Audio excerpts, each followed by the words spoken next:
Hello everybody, welcome back to Ravyn Reads, and I am your host, Ravyn Karasu. Today we will be discussing the cover for Akhetaten's Gates, which was my debut novel. It was published October 8th, 2008. It is categorized as a spiritual adventure and historical fiction. The cover was actually, I designed it, but I did commission someone else to paint it, as at the time my art skills were not that good. So I hired Jennifer Schricker to do the cover, and she did some beautiful work. It was a lot of fun working with her. I do not have a link currently, as we had fallen a bit out of touch, but if I do find a link to her account, I will throw it in the description below so you can see her other work. I would rate this probably as a teen. It's not overly complicated, complex, controversial. It's not overly sexual or violent. It's pretty tame, I guess. So I think teen is probably a good rating for it. It's a little weird, I'll give you that. But then again, as I said, this was my debut novel, and I had not a clue what I was really doing. But it did come off okay. I was able to learn from it, and my future novels did improve, I believe, since this. The blurb on the back of the book goes as such. Nefertiti always believed that she was destined to be a nobody and living in her sister's shadow. All of that changed when she was pulled from death by a mysterious entity and placed in a modern world to prepare for her destiny. 5 years later, Nefertiti is returned to the land of ancient Egypt and comes face to face with a misfit prince named Amenhotep IV. Together, they form a love and bond that endures throughout spiritual adventures, political mishaps, and outrageous acts of blasphemy. Follow this semi-whimsical tale of a love that lasts throughout the hardships and throughout the test of time. So yeah, it was definitely fun to write this, and I do have to say it does get weird. I had studied a long time to write this. I think the first draft was written in 1997 or 1998.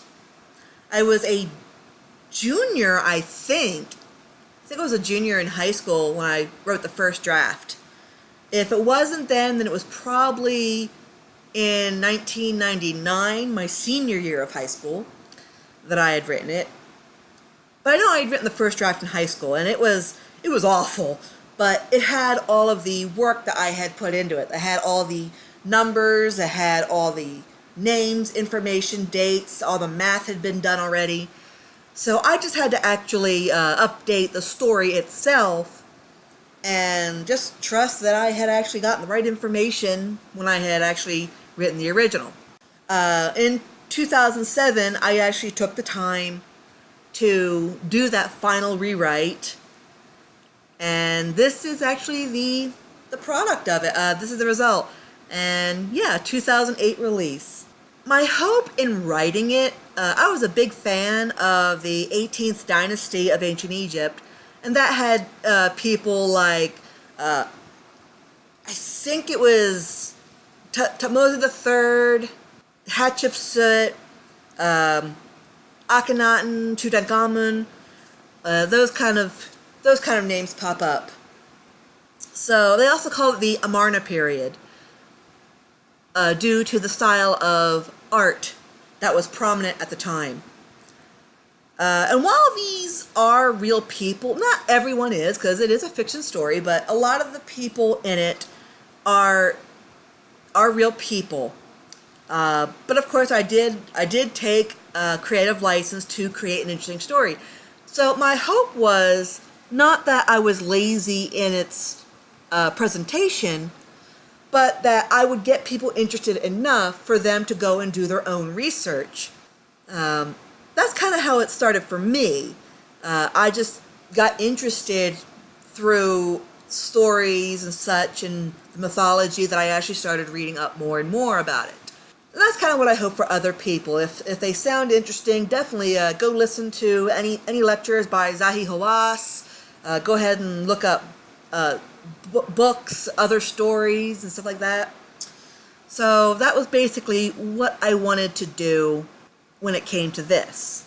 It is a little, like I said, it's a little, I don't want to say cringy, but to me, looking back on Akhetaten's Gates is like if you were a really, really good artist currently, and if you look back at the stuff you did in grade school, and you would probably think, you know, it was really good for its time, but it's kind of cringy to you now because you know you can do much better. That's kind of what Akhetaten's Gates is for me. It's not terrible by any means, but I tend to judge it pretty harshly because it is my debut work, and I have written many books since then. And I do think my style has been a bit more refined and gotten a little bit better over time. So this is kind of like looking back at that and going, oh man, I wish I knew then what I knew now to have made this better. But I'm not going to update it as far as rewriting or anything like that. So it is what it is. I'm not touching it ever again. I'm tired of working on it. I've put so much work into it already. That being said, a lot of people do seem to enjoy this one.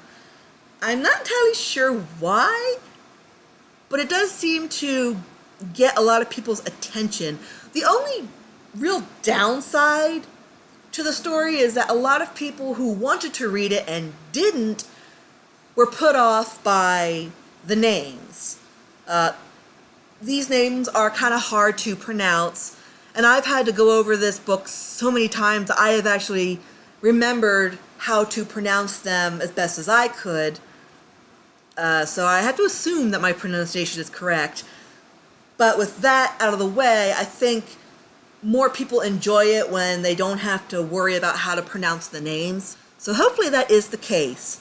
And after I read it this time, I never have to read it again. Trust me, I've read it so many times that this is a book that I just tend to get tired of after 20, 30 times reading it. This is probably new to all of you, so I would say to give it a chance.